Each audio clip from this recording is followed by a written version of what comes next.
যাচ্ছিলাম রাস্তা দিয়ে, হঠাৎ করে চুরি করার প্ল্যান আসলো। এখন বাড়ি দেখলাম ফাঁকা, বাড়িতে কোনো লোকজন নেই।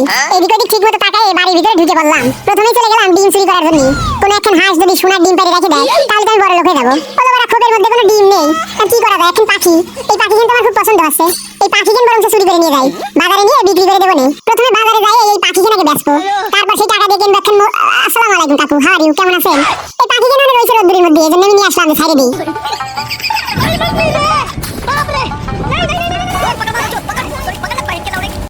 সফলতা বলতে একটা ব্যাপার আছে, সফলতা বইলে কই আসে না।